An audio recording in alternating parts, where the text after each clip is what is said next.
Welcome, friends. Welcome back to the brewery down in my basement. If you're new to the brewing channel, my name is Glenn. I have a cooking channel on YouTube called Glenn and Friends Cooking. I'll link to that below or beside or above or in one of the corners.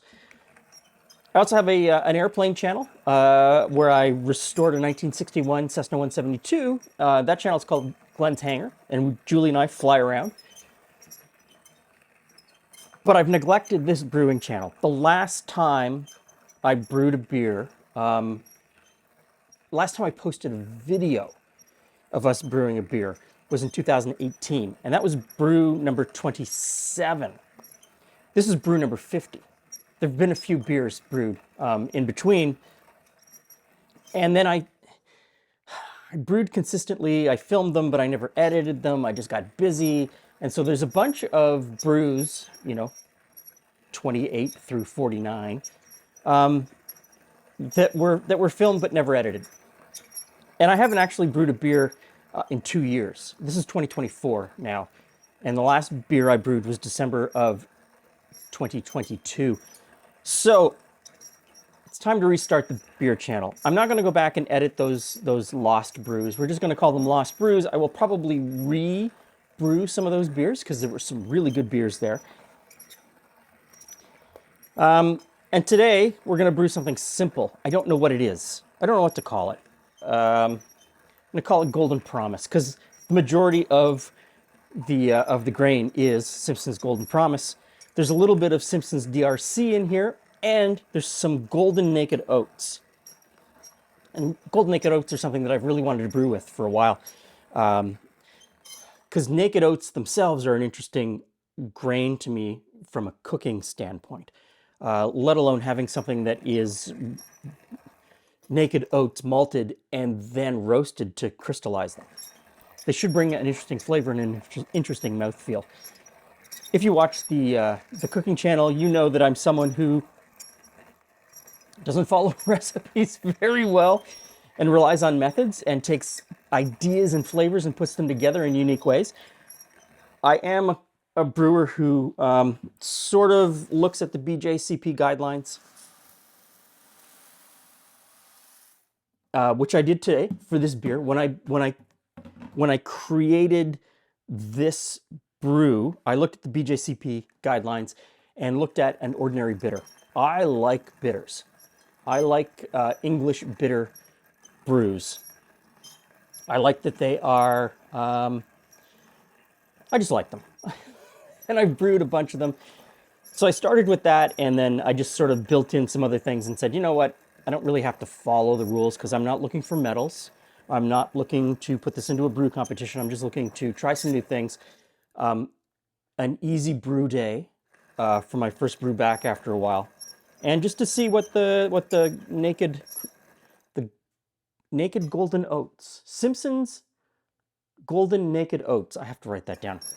What they taste like. Anyway, so I'm grinding the grains. You'll probably always see me hand grinding because I actually enjoy this part of the brew day. It just lets me shut off and do nothing. The kettle is already set up. You have a single vessel brew-in-a-bag system. The strike water is heating. I'm about to turn on the pump. I put a Campton tablet in with the water. My municipality puts chloramine in the water, so I have to put in a Camden tablet in order to break down the chloramine and dissipate it. So let me finish up grinding and we'll mash in.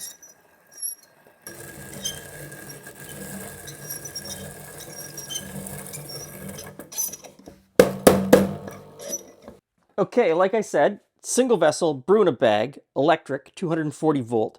All of the recipe will be in the description box below. Now we're going to mash in, or dough in. What do you call it? Some people say mash in, some people say dough in. That's the thing about BrewTube, is there are people from all over the world. First day back. From all over the world brewing beer, and everybody's got slightly different terminology. And I've got a double bag in here today because I pulled out the bags and realized they all had holes in them. So, double bag just to make sure that I capture all the grain.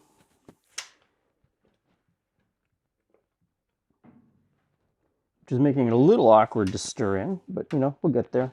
We'll get there. Everything's gonna be fine.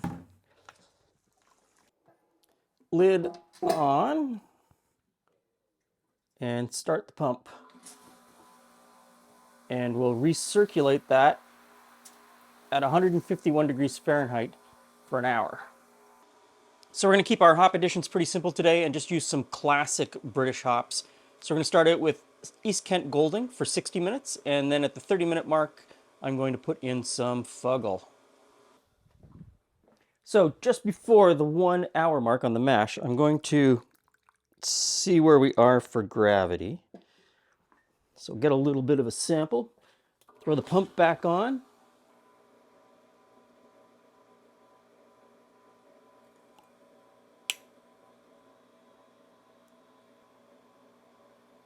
.030, which is pretty much exactly what I was expecting.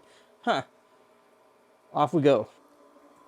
Okay, so at the end of a 1 hour mash, I raised the temperature to 171 and I held it there for about 15 minutes, thereabouts. Now we're going to switch over. I'm going to pull the bag out. I will be switching this hose over to the Whirlpool port, but first we'll get the bag out.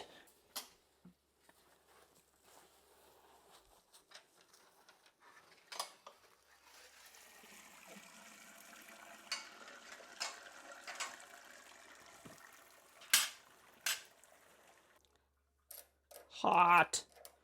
That is hot.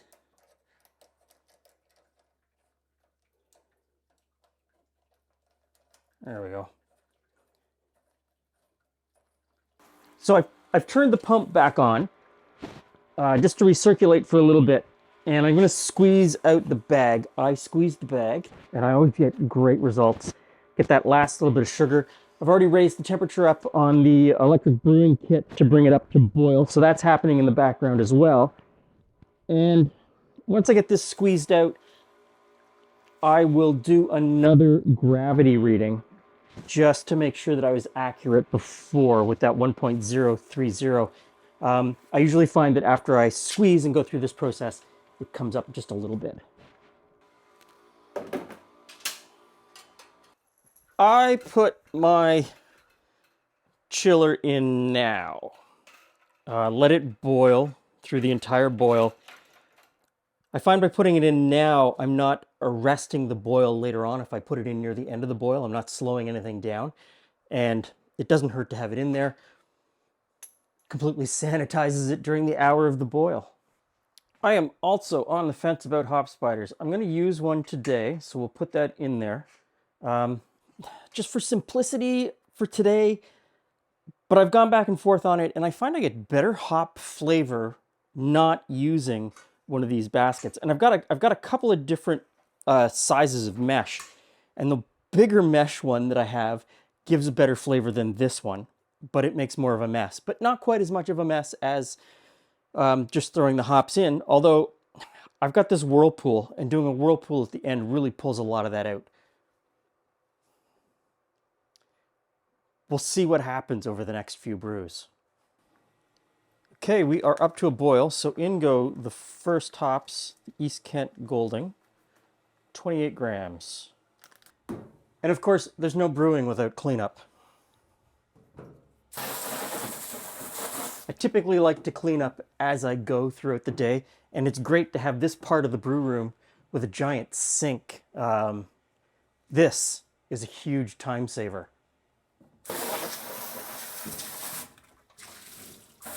At the 30-minute mark, our second hop addition, which is Fuggles, in they go. With 15 minutes left in the boil, a Whirlflock tablet and a little bit of yeast nutrient. Once we get chilled down to about 65, I'm going to pitch one WLP 0013 London Ale yeast. Okay, flame out. So turn the heat off. I'm going to turn the pump on. And I'm going to do one last sample while the wort is still boiling. There we go. So sample that. And I've got the immersion chiller in, and I'll just start pumping some water through.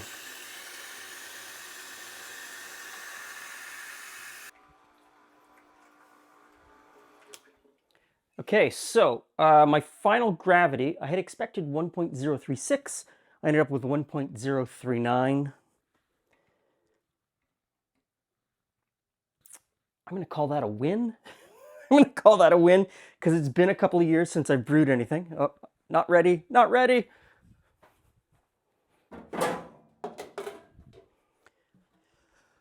I'm not going to oxygenate the wort.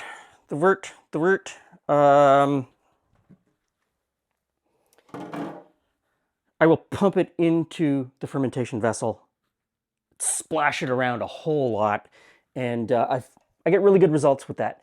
I do have an oxygenation system, and I would use it occasionally. If this was a lager, I would be oxygenating, but it's an ale, and I won't.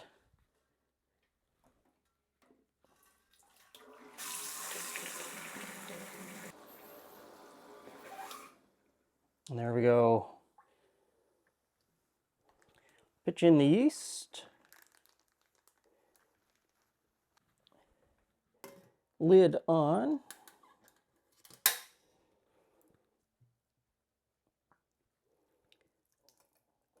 See you in a couple of weeks, or 5 seconds. Okay, so this one fermented out in about 5 days. On the 6th day, I tested it to make sure that it had completed its fermentation, stuck it in here to cold crash. I've got the keg already set up, so I've purged all the air out of it with CO2. It is now filled with CO2. Everything else is sanitized. Top of the keg is sanitized. We'll get the fermenter out after the cold crash, and we'll do the transfer.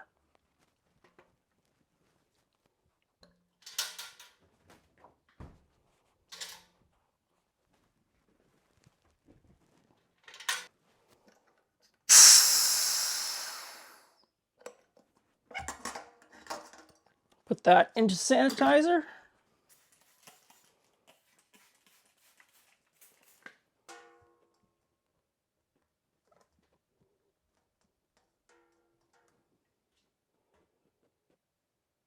Okay, so the start of the flow on that one was a little bit dirty. Had a lot of yeast in it.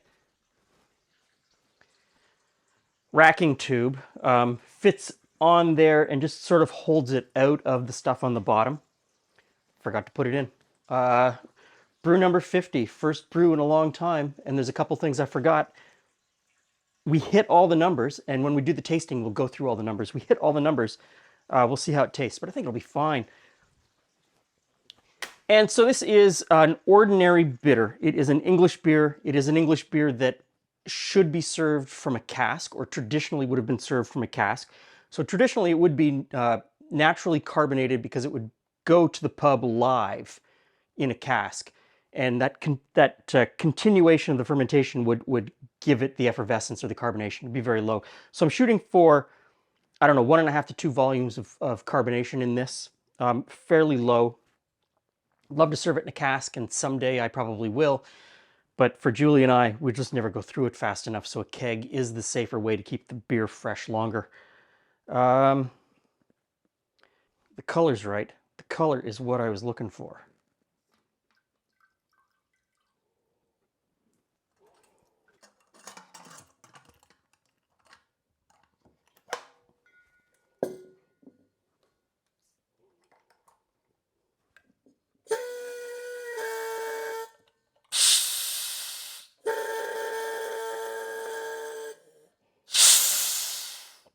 And I'm just purging the headspace at the top of the keg just to make sure that that's only CO2. Okay, so 20 pounds of pressure right now in order to make sure that the lid is sealed. Back into the freezer, and I will probably put it on maybe 4 or 5 psi. I'll have to go back to the carb calculator to make sure that I've got it right based on the temperature that this is and the amount of carbonation I want. It's tough because I've only got one, I mean, it's tough. It's tough because I've only got one freezer.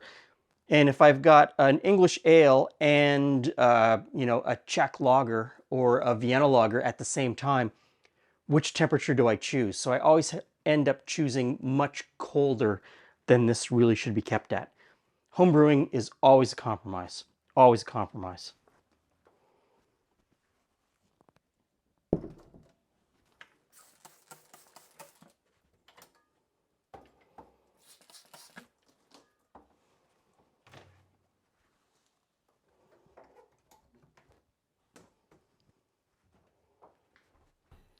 Hurrah! Beer for me. So, cheers, Jules. Welcome back to the brew house. This is brew number 50. Julie's not waiting. Oh, I'm sorry. Was I supposed to wait? That wasn't clear. I'd been waiting so patiently. I thought I did a great job waiting. This is an English ordinary bitter. Tastes pretty good to me. I mean, what do I know? I don't know that I've had a lot of bitters. No, it's not a style that you don't go to the club and ask for a bitter. No, but this is this. So here's the story that's in my brain. Okay. Many years ago, Yep. traveling with my mom through Great Britain, I said, "Oh, I took some time by myself. I'm sitting in the pub, and I said, "Oh, what should I order?" And I thought, "Oh, Norris. I'll have a half bitter, please." And the bartender, who was very funny, very lovely person, said to me, "But you're not an old man." I said, "Oh, is that an old man beverage?" And so that just stemmed into a very humorous conversation. It is an old beer style. It is a very old beer style. And so this, okay, when I designed this particular group of ingredients into a recipe, I looked at the BJCP guidelines. Mm-hmm. And Thank you.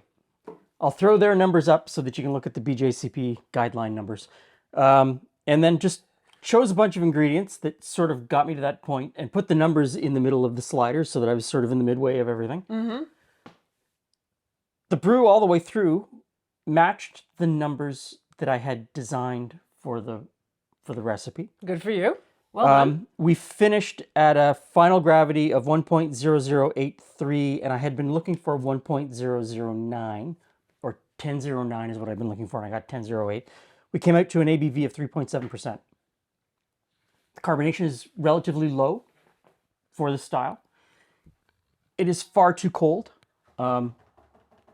This is set up for, you know, sort of middle of the road, cold enough for the average beer, cold enough, almost cold enough for a lager. Far too cold for this one. I think the flavor's there. Just sit for a moment. Yeah. As we've been told before, just talk amongst your friends for a few moments. I think the flavor's there. I like it. And it's got a nice, to me, it's got a nice smooth mouthfeel. Not overly hoppy. Even though it's called bitter, it's not meant to be bitter. Mm-hmm. It's just meant to be more bitter than a mild, if that makes sense. Somebody out there will know what I'm talking about. I think that's a pretty good beer. We cooked with this beer. Today, over on the cooking channel, we made coq au bière, chicken and beer. Using this beer, it was excellent. There you go. I really liked it. So, this is going to become a regular thing again. Beer number 51 is already in the keg, carbonating, ready to go almost. I've got a whole bunch of beers in my head coming up. I want to do a Kentucky Common. I've got a wild yeast experiment happening from our grapes in the backyard. From the grapes, yeah, I saw that. So this will come up more and more regularly. Let me know down in the comments what sort of beers you want me to make, what you want to see, what you'd like to look for. And if you make an ordinary bitter at home, what ingredients do you use? Because I think this is pretty good. Thanks for stopping by. See you again soon.